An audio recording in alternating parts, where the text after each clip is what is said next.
Hey everyone, today I'm going to be sharing the story of one of my experiences with sexual assault.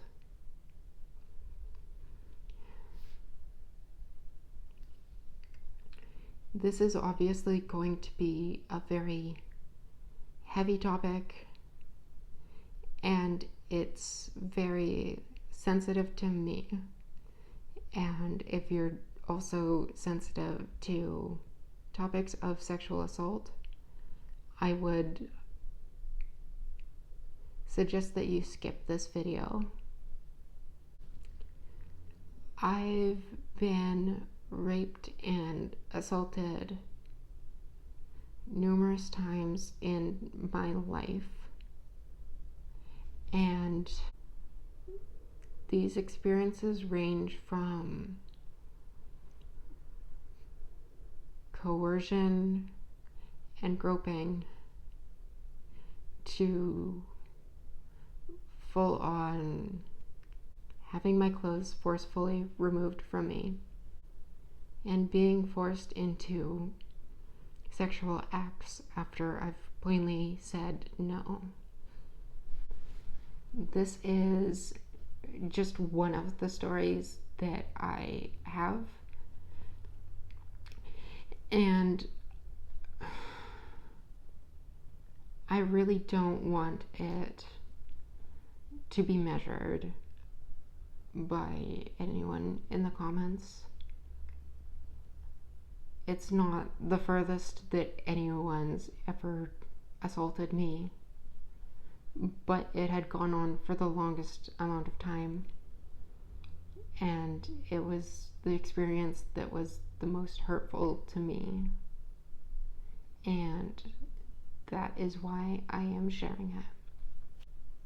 This story starts when I was 13, and I had just entered high school, and there wasn't anyone I knew well in my homeroom. So I had struck up conversation with a guy that was sitting next to me, and we would eventually become light friends.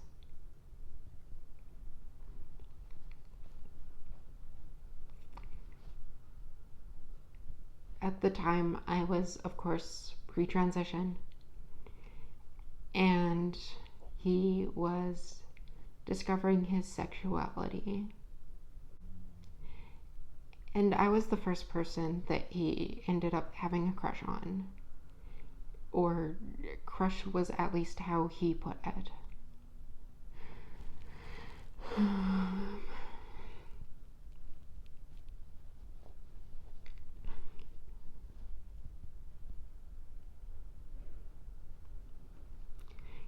It wasn't long before he would start acting very inappropriately towards me. He would make sexually suggestive remarks towards me, most often directly to me, and he would have prolonged direct stares with parts of my body.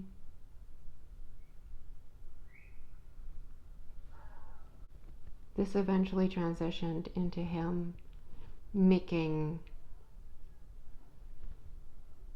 straight up sexual demands of me and frequently groping my body. And this was all for the express purpose of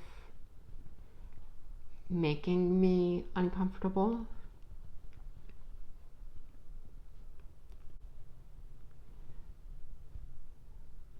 He expressed plainly that he really enjoyed the feeling of seeing me so uncomfortable.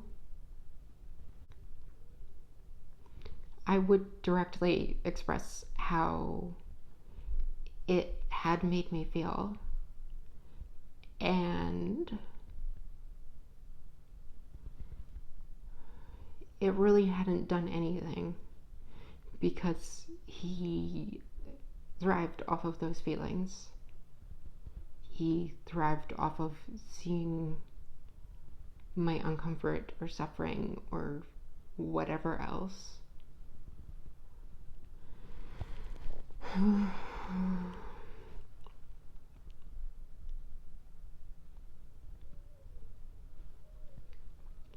Eventually, he would also tell me details of him masturbating to me,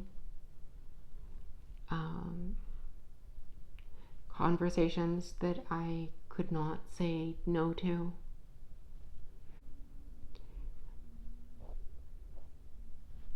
He would keep photos of my body and he would show other students.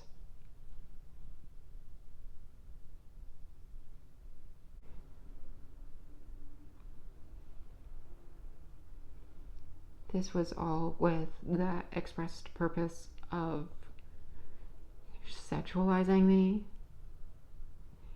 and I think it really made me feel like I didn't have a safe person to go to.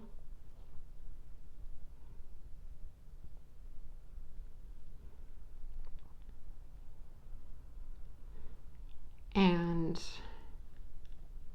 at its worst, he would send me full premeditated plans of how he planned to drug me, bring me home, and rape me. When I would plead that he couldn't, or that he was joking, or anything else, he would only reinforce it.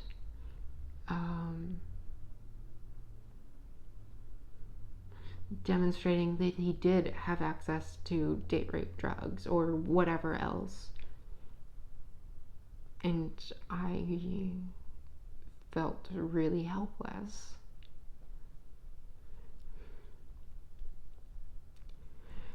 There's a lot more details that I'm not comfortable sharing. And there's likely a lot more that are blocked out of my memory. But I think that this is enough to convey my experience. Whenever I would try to distance myself, he would act out further so that I could not avoid him, so that I would continue to have to associate with him. He would slander me or start rumors about me, usually telling them to my friends or people that I hung out with that were not him, largely in part to get me to stop associating with him. Sharing photos was another thing he would do in reaction to me distancing myself, and I believe that it was really a statement that I couldn't leave and that he could continue doing these things and making me so uncomfortable no matter what I did.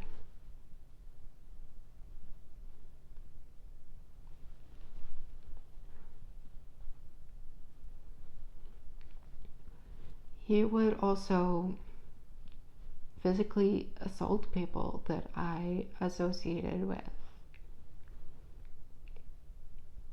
And this often took the form of choking them.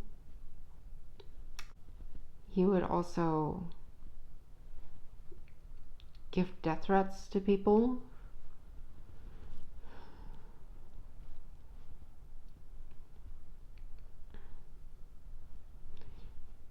was one girl who I hadn't ever even talked to, but I had mentioned that I found her attractive, and he had given her death threats and insinuated that some sort of message came from me. I never heard it because I was on the other side of the room.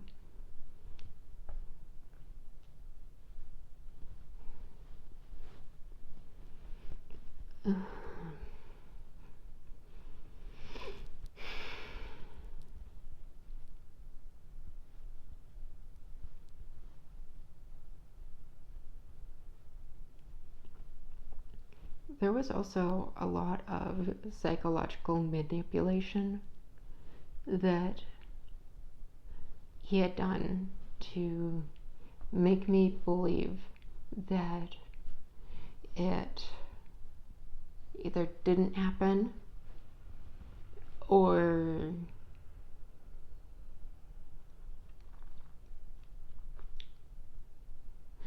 that it was my fault.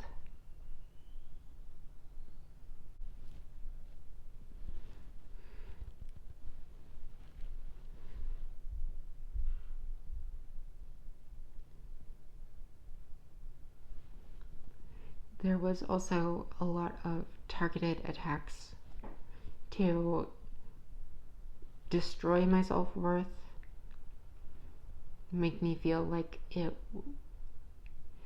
I didn't deserve to leave this sort of abusive friendship.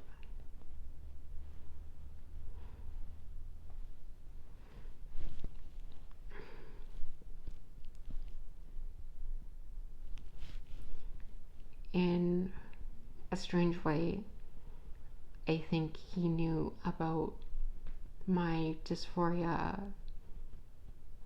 before I had even been able to articulate it as dysphoria, because he would target it in a lot of ways.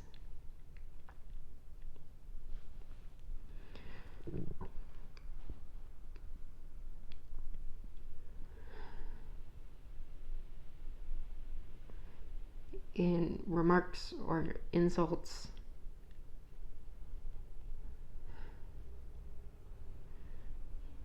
or anything else he could do to make me uncomfortable.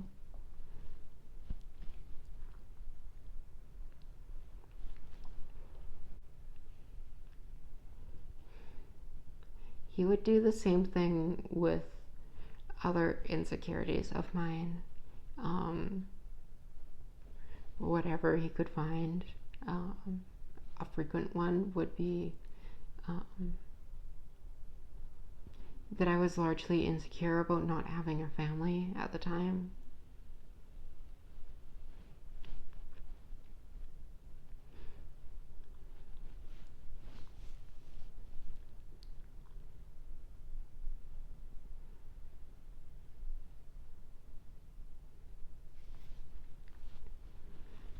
In a lot of ways, I wanted to be able to deny everything too. And I wasn't able to escape from it. So I fell into denying it so that I could believe that none of it ever happened.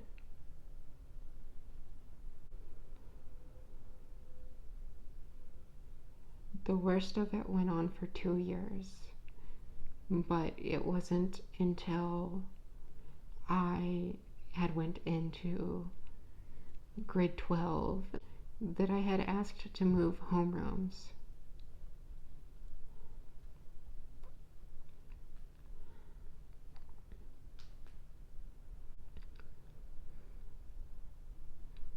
I was made to describe my whole experience, but I never reported anything. And there was no follow-up care after finding out what I had gone through.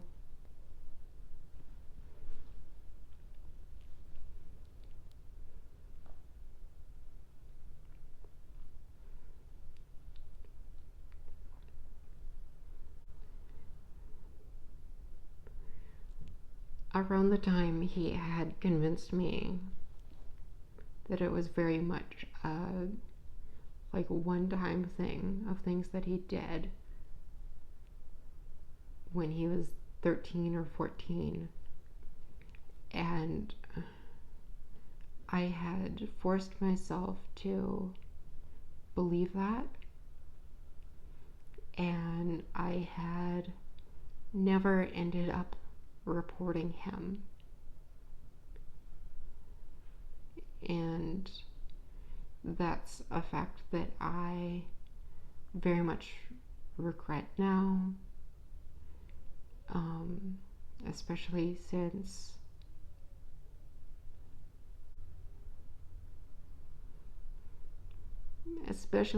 I know that he had continued on to assault and rape several more people.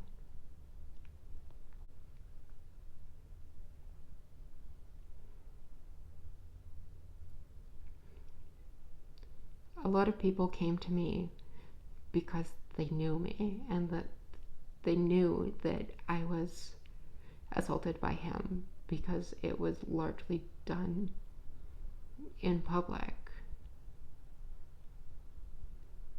And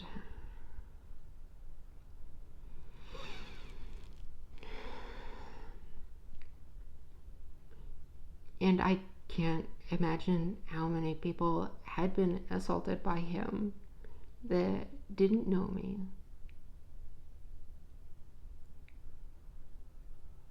And are still alone in this.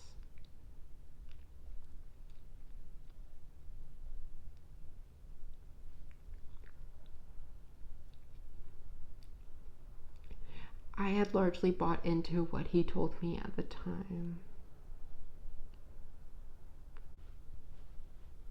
My experience has really affected me in a lot of ways.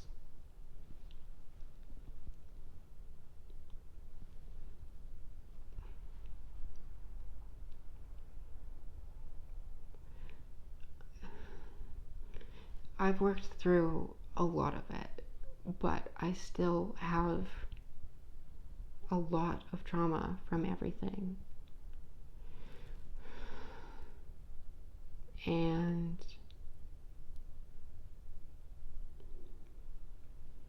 I've still got a lot of very unhealthy reactions to that trauma.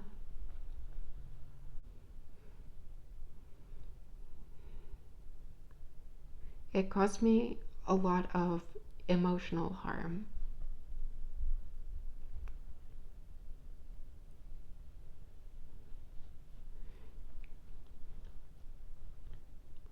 I get intrusive memories or flashbacks a lot of the time.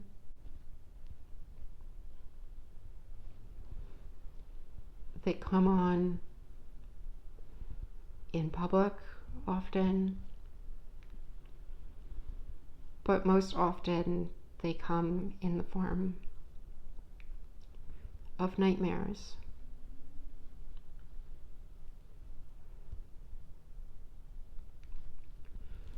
Which for many nights have keeping me awake.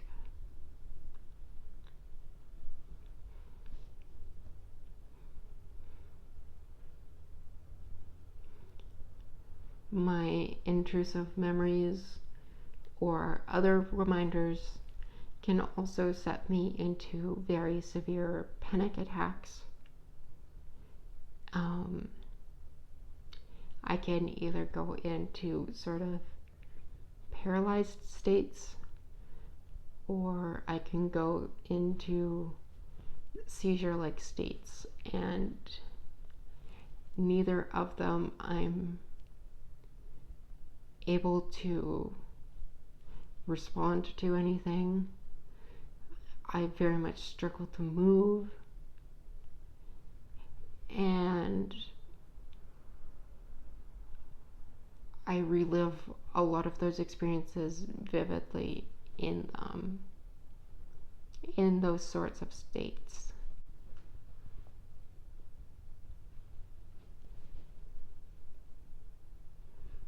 I also still have a tendency to deny my own experiences.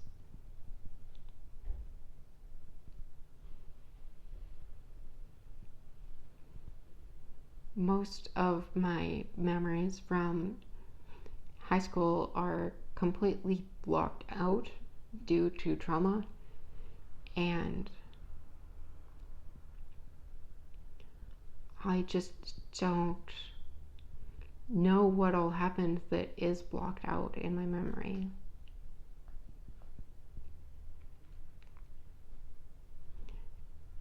I don't know if anything worse did happen that I can't remember.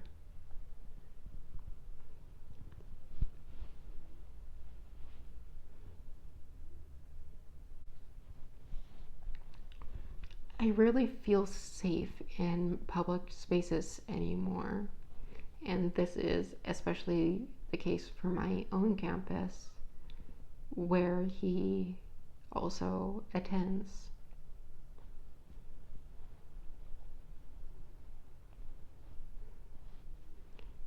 My brain can create false threats or imagine his face onto strangers.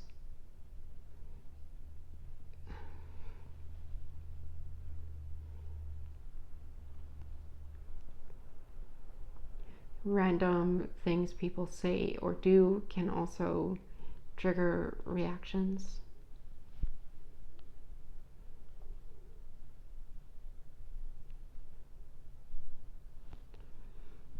It's created a lot of insecurities, and it really damaged my self-worth.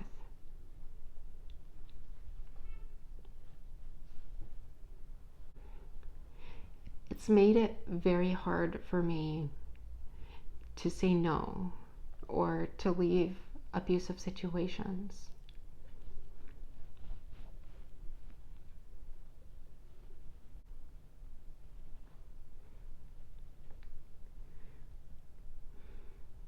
This is especially the case when I do not have self-worth.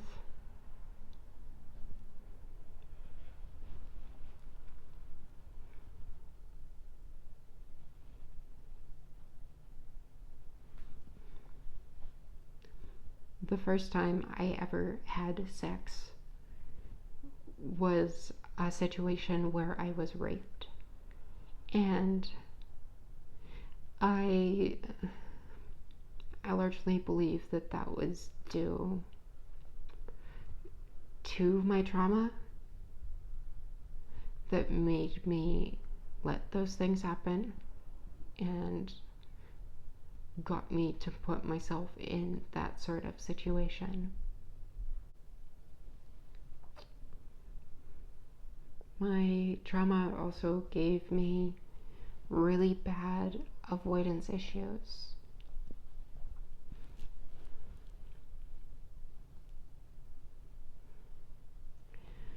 I avoided university classes in one of my favorite subjects just because I knew it was his major and that I had a potential of being in a class with him.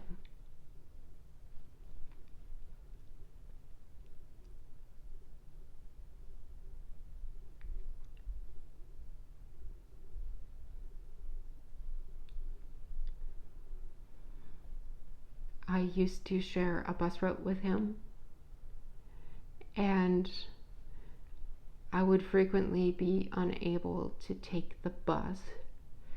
I would be frequently late to class, or miss classes entirely.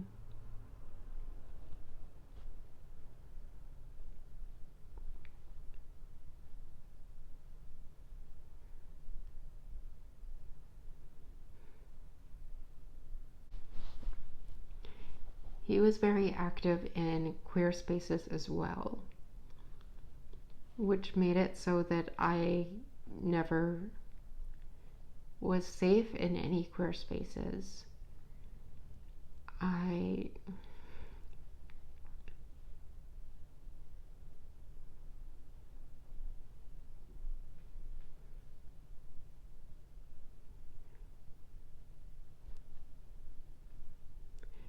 was very much alienated from the rest of the queer community because I couldn't be in queer spaces. And I didn't have access to trans resources, and I never had anyone to really talk to about my transition early on.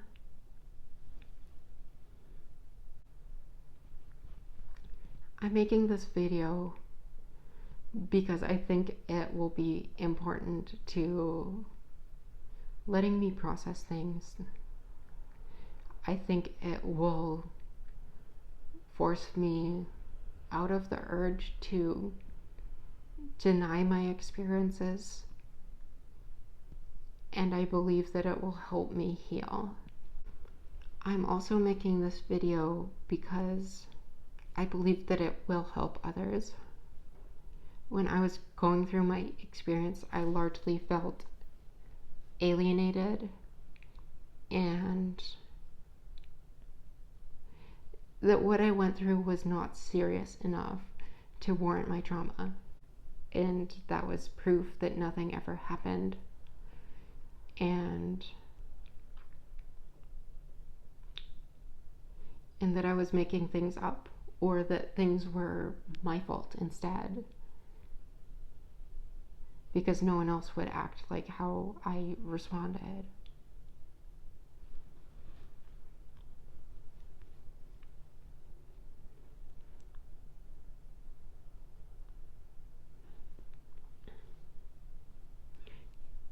I also had my abuser telling me the same, and no one else in my life.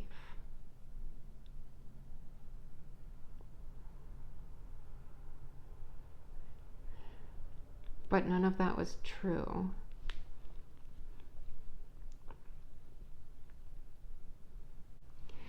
Trauma doesn't stem from a specific action. There's nothing about having your clothes removed or sex that is traumatic. It's the psychological variables around it. And it largely doesn't matter what specific action happened.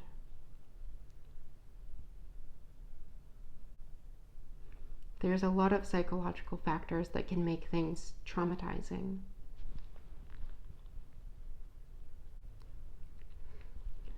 There was psychological manipulation.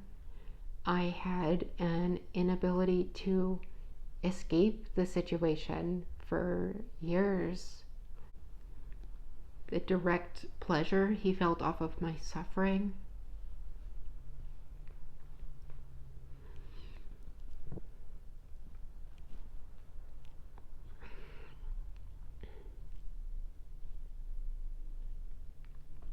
All of those things are what made it traumatizing.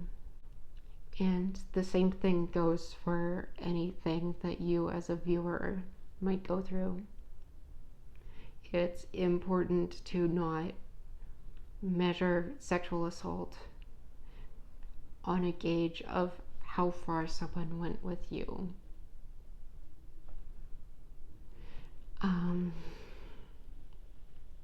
Because that's really harmful. And it only leads you to the path of denial as a victim, where you aren't able to accept the things that did happen to you and you're not able to heal.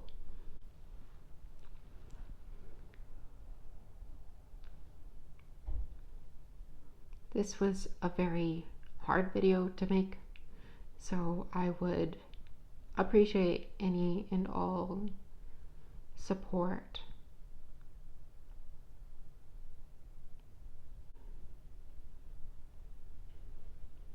Just please be respectful in the comments.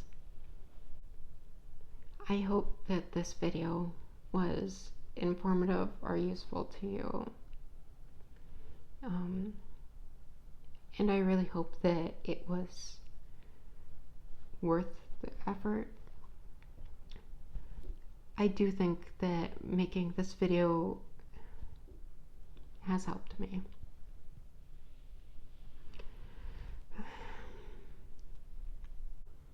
For everyone here that has sexual trauma, I really wish you the best, and I hope that you are able to find your healing. But I know how hard it really is. Trans people are also a demographic with a very, very high rate of sexual trauma. I believe it's a very important intersection for us to discuss, despite how hard it is for us.